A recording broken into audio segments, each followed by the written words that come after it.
STRL TV est en compagnie de Frédéric Masquelier, le maire d'Yverdroite de Saint-Raphaël et président de la CAVEM, la communauté d'agglomération Brest-Méditerranée. Bonjour monsieur le maire. Bonjour.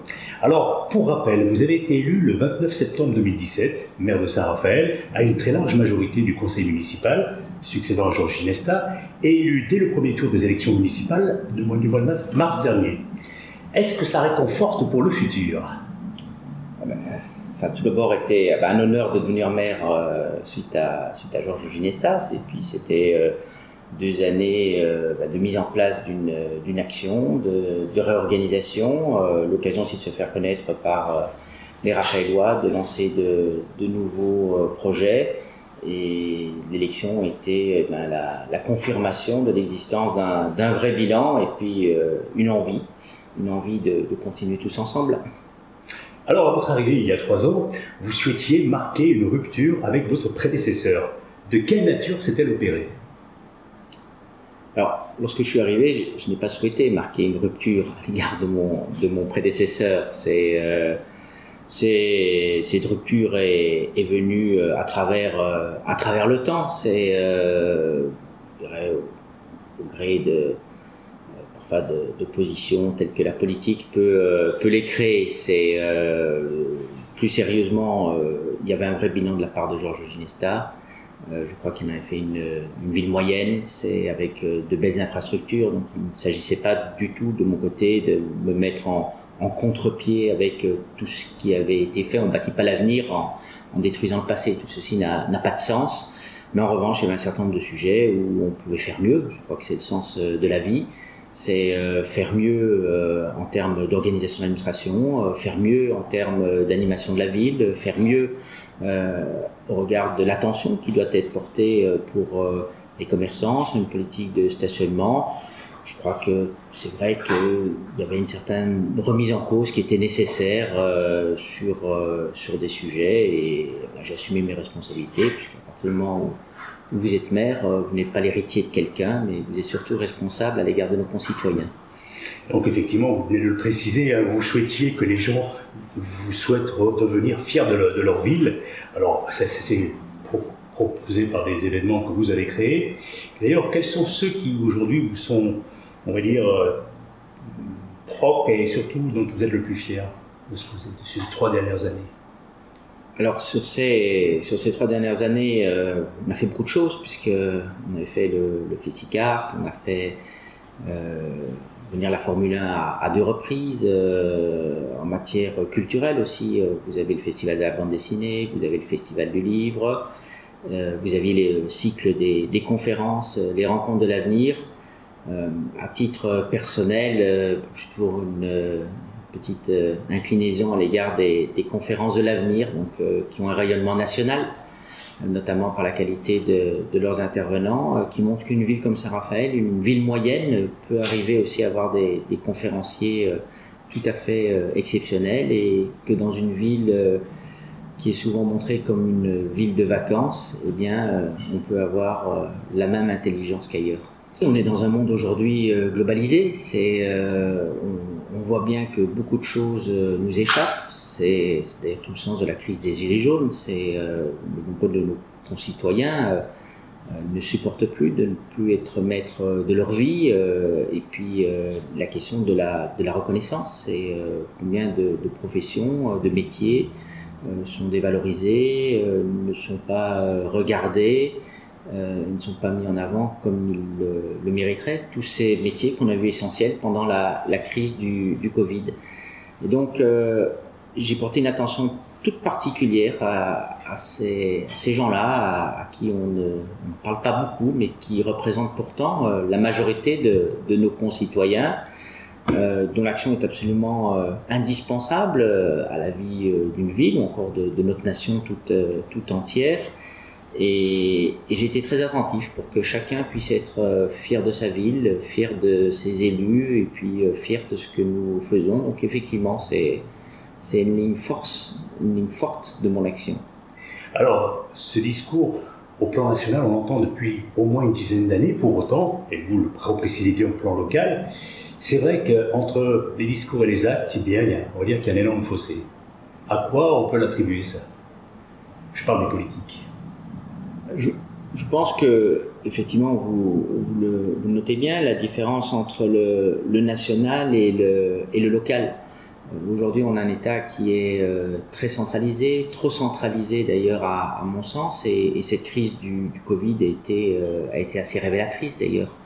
On a vu un État parfois souvent dépassé, parce que c'est avant tout une crise de l'hôpital qui n'était pas capable de fournir des masques, qui n'était pas capable d'avoir des tests, et puis on nous a imposé un mode de protection presque moyenâgeux qui est le confinement, parce qu'on n'est pas capable d'accueillir dans nos hôpitaux les cas graves. Et puis, à côté de cela, vous avez eu l'action de très nombreux élus locaux qui ont répondu présents, qui étaient proches de leurs concitoyens, qui connaissaient leur ville, qui connaissaient leurs moyens, leurs besoins, qui ont pu trouver des solutions, parfois des plans D, notamment avec, je pense, à la fabrication des masques.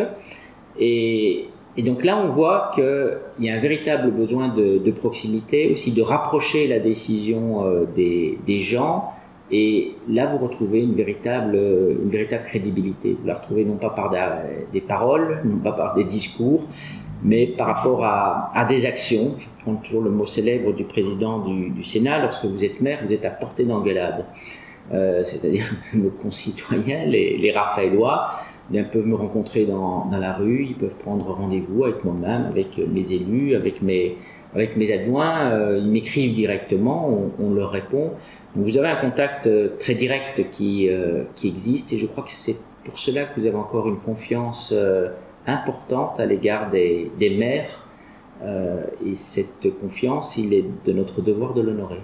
Craignez-vous un nouveau confinement sur le Covid ? Je pense qu'il faut absolument l'éviter. Là aussi, je distingue ce qui relève de la politique de la santé au niveau national, qui n'est pas de ma responsabilité, et les mesures qui peuvent s'imposer, qui sont prises au niveau du gouvernement. Ici à Saint-Raphaël, depuis le début de cette crise, j'ai veillé à ce que la loi soit strictement respectée. Et par rapport aux préconisations qui sont données par le ministère de la Santé, je fais confiance à ce qui nous est proposé, notamment par le conseil scientifique et par des personnes dont la compétence n'a pas à être remise en cause sur le plan médical. Et puis, il ne faut surtout pas oublier que ça relève aussi de la responsabilité individuelle de chacun d'entre nous, en respectant les gestes barrières, en respectant un certain nombre de distances, en portant le masque dans les lieux clos. C'est notre responsabilité individuelle. Et après, à l'issue de cette crise, je pense qu'il faudra aussi une réflexion collective, une réflexion approfondie pour se demander pourquoi on en est arrivé là. La réorganisation de l'État, de l'hôpital, car il est évident que dans les années qui viennent, on ne pourra pas, au gré des pandémies, il y en aura sûrement d'autres, se retrouver avec une société bouleversée comme elle l'a été à cause du Covid. On va parler des conséquences maintenant au niveau économique. Comment voyez-vous l'avenir un petit peu, on va dire, sur ce dernier quadrimestre qui s'annonce, au plan local tout d'abord? Au plan local, ça a eu un impact sur la collectivité, notamment avec une baisse de recettes et une augmentation des dépenses. Un chiffre que je porte à votre connaissance, on a engagé près de 500 000 € pour l'achat de gel ou de masques au seul niveau de la ville de Saint-Raphaël.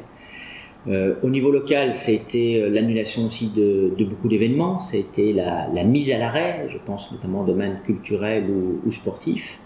Et il est de notre responsabilité à progressivement réaccompagner aussi, je pense à tout le tissu associatif, les manifestations telles qu'elles auront vocation à être, parce qu'on ne peut pas vivre en état de confinement ou de demi-confinement. C'est pas ça le sens de la vie, et je crois que personne ne le souhaite. Donc, bien entendu, du point de vue sanitaire, il conviendra de demeurer prudent. Il convient aussi d'en tirer un certain nombre d'enseignements, et puis il convient d'anticiper aussi la sortie de la crise, de soutenir nos entreprises que nous avons fait dès le départ, notamment avec des exonérations massives de loyers ou encore de redevances d'occupation du domaine public lorsque cela relève de notre responsabilité, avec des permissions de terrasse beaucoup plus importantes, avec un rallongement également des concessions de plage. Et les retours que j'ai aujourd'hui des professionnels locaux est quand même, c'est un ouf de soulagement relativement satisfaisant, parce qu'on a eu des touristes, on a une clientèle essentiellement française, donc on est peut-être moins touché que d'autres villes plus internationales. Et je pense que les dégâts auront été limités au moins pendant cette période estivale, mais il ne faudra surtout pas relâcher les efforts et baisser les bras. Alors, est-ce que ça a retardé certains projets, ce Covid? Ça les a décalés. Je pense notamment à la discothèque de la Réserve, pour laquelle nous avions envisagé, même dans un premier temps, une réouverture cet été. Bon, ça n'a pas été possible, puisqu'il y a des travaux d'une part à mettre en œuvre. Et puis à rechercher aussi un nouvel opérateur, et comme on sait que les discothèques sont toujours fermées sur l'ensemble du territoire, on ne peut pas honnêtement demander à quelqu'un aujourd'hui de s'engager alors qu'on est dans le brouillard absolu.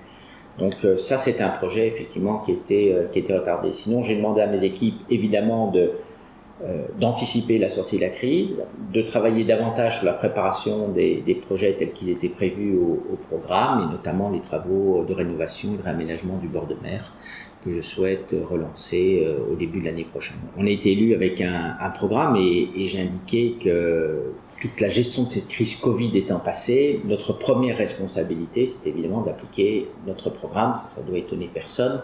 Je crois qu'il est normal pour des élus d'appliquer aussi les mesures qui ont été approuvées par nos concitoyens. Donc nous avons un programme avec 177 mesures, et je souhaite qu'elles soient mises en œuvre. On a commencé à en mettre un certain nombre en œuvre. Je pense au plan vélo, où vous avez déjà un certain nombre d'aménagements qui ont été mis en place, que ce soit des parkings vélos, que ce soit des bandes de sécurité aussi devant les feux.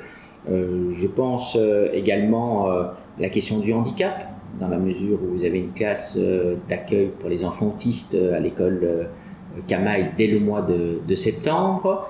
Vous avez également un dispositif renforcé qui fait qu'aucun enfant qui souffrirait d'un handicap se verrait opposer un refus pour une activité scolaire ou parascolaire.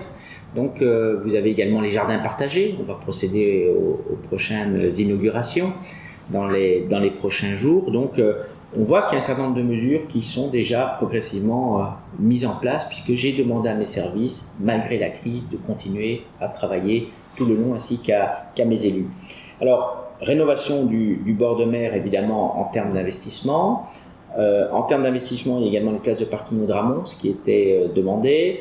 Vous aurez le réaménagement de la place Saint-Jean à Boulouris, ou de la place Gianetti à Aguet. Et puis, vous aurez la base de loisirs, la base sportive à côté du stade nautique Châtaignier, qui va être profondément réaménagée, notamment en permettant le transfert des tennis de Bodino, mais également en permettant au plus grand nombre d'avoir une activité multisport. Alors Frédéric Masculier, qu'est-ce qui vous plaît dans la politique? C'est la capacité à pouvoir faire. La ville de Saint-Raphaël est une belle ville. C'est une ville de plus de 35 000 habitants. On peut atteindre 100 000 personnes pendant l'été. On a des coopérations avec les autres communes, et c'est tout le sens de la communauté d'agglomération d'ailleurs, avec des projets ambitieux qui peuvent être menés. On a près de 75 millions d'euros de budget. Donc vous voyez, on a la capacité d'engager. C'est la responsabilité de 1000 agents aussi. Donc, ce qui me plaît dans la politique, c'est de pouvoir faire, de pouvoir réaliser, de pouvoir créer, de pouvoir mener des projets. Et je crois que c'est ça qui est intéressant. Donc, et puis de convaincre nos concitoyens, puisque c'est le préalable pour pouvoir faire, d'expliquer. Il y a beaucoup de pédagogie aussi dans la politique. Donc vous avez évidemment la volonté de bien faire, pas pour soi, mais pour la ville et pour ses concitoyens. Et je crois qu'une des qualités, on ne dit pas assez souvent, pour faire de la politique, c'est d'aimer les gens. Et qu'est-ce qui vous déplaît alors aussi en politique? Ce qui me déplaît, c'est ce que l'on voit trop souvent, c'est le temps perdu. Le temps perdu à répondre à ce qui ne le mérite pas, c'est le temps perdu à répondre à des polémiques. À partir du moment où on assume les fonctions de maire, c'est un honneur, vous les prenez telles qu'elles sont. C'est la raison pour laquelle, vous voyez, je parle plus facilement de ce qui me plaît que de ce qui ne me déplaît pas. De ce qui me déplaît, je pense qu'il faut assumer, je pense que mon rôle n'est pas de me plaindre, j'accepte. C'est en politique, je disais. Tout à fait. Par rapport à la fonction. Mais j'accepte tout comme c'est. Donc voilà, je prends tout. Effectivement, il y a un certain nombre de choses qui me déplaisent un peu plus que d'autres, mais je pense qu'il faut tout prendre. On n'attend pas de la part d'un élu de s'apitoyer sur sa situation. En tout cas, c'est comme ça que je vois les choses. Alors, parlons de la CAVEM à présent, vous en êtes le président. Et quels sont, selon vous, donc, les dossiers à traiter en priorité ? Alors, la CAVEM, c'est également une belle fonction qui est assez différente de celle de maire, puisque en tant que maire, j'ai un contact direct avec nos concitoyens. En tant que président de la communauté d'agglomération, je représente l'ensemble des autres communes qui font partie de cette communauté d'agglomération. Donc mes interlocuteurs directs sont ceux à qui leurs concitoyens ont fait confiance, c'est-à-dire les maires de chacune des communes de la CAVEM. Donc c'est un fonctionnement qui est un petit peu différent de celui d'une commune. Au sein de la CAVEM, je pense qu'il faut lui donner une identité. Il faut également que les gens puissent être fiers d'appartenir à ce territoire, à cette communauté d'agglomération. Il faut dire qu'on a plus de moyens que dans l'ensemble des communes, puisque c'est près d'une vingtaine de compétences qui ont été transférées. C'est 3 fois le budget de la ville de Saint-Raphaël. C'est les grands services publics, c'est le transport, c'est également la promotion touristique, c'est l'enseignement supérieur, c'est l'eau, c'est l'assainissement, ce sont les déchets. Donc vous voyez, c'est un ensemble de compétences extrêmement importantes au sein de la CAVEM. Je pense que jusqu'à présent, la volonté de chaque maire était de considérer au sein de la CAVEM qu'il s'agissait d'une société de moyens qui devait... et en préservant sa propre commune ? Qui préservait sa propre commune. Chaque maire faisait ce qu'il voulait chez lui, c'était à peu près ce qu'il y avait. Donc il n'y avait pas d'intérêt général qui avait émergé au-delà. Donc pas d'intérêt propre de la communauté d'agglomération. Or aujourd'hui, on voit bien que si on veut être ambitieux, il faut dépasser les frontières de nos communes. On ne peut pas régler la gestion des inondations uniquement en restant chez soi. On ne peut pas raisonner en termes de transport public uniquement en regardant chez soi. Donc nous allons établir un contrat de gouvernance dans les prochains mois, avant la fin de l'année, avec l'ensemble de mes collègues maires, puisque c'est comme ça qu'on a voulu fonctionner, où il y aura des projets d'intérêt général, il y aura des projets à court terme, parce que la politique c'est également le court terme, c'est pas seulement le long terme qui permet de se dégager de toute responsabilité. Et puis il y aura évidemment un certain nombre de projets qui concerneront plus spécifiquement chacune des communes. Je pense qu'il faut aussi un siège à la CAVEM, qui n'a pas de bureau, qui travaille avec des établissements très éclatés, donc vous n'avez pas de véritable politique de ressources humaines qui est mise en place, et c'est nécessaire, car les projets n'avancent que si vous avez des hommes et des femmes qui sont derrière. Vous avez la question du tourisme qui doit être réenvisagée aussi de manière totalement globale. Les communes ne peuvent plus continuer à communiquer chacune de leur côté. Il faut renforcer notamment Estérel, Côte d'Azur sous une forme ou sous une autre. Et puis, donc ce qui veut dire qu'on aurait donc des nouveaux bâtiments où tous les services seraient recentrés ? Je pense que c'est le minimum. Comment on peut arriver à faire fonctionner une institution comme la CAVEM, alors que son personnel est éclaté sur plusieurs lieux d'exercice, où nous payons d'ailleurs des loyers. Je crois que rien qu'avec l'économie des loyers, on peut déjà arriver à avoir des bureaux. Lorsque vous avez, c'est comme au théâtre classique, unité de temps, de lieu et d'action, vous avez rassemblé les agents, et bien ça permet aussi d'avoir une véritable politique de ressources humaines. Et vous savez que je suis particulièrement attaché donc, à un fonctionnement efficace de l'administration.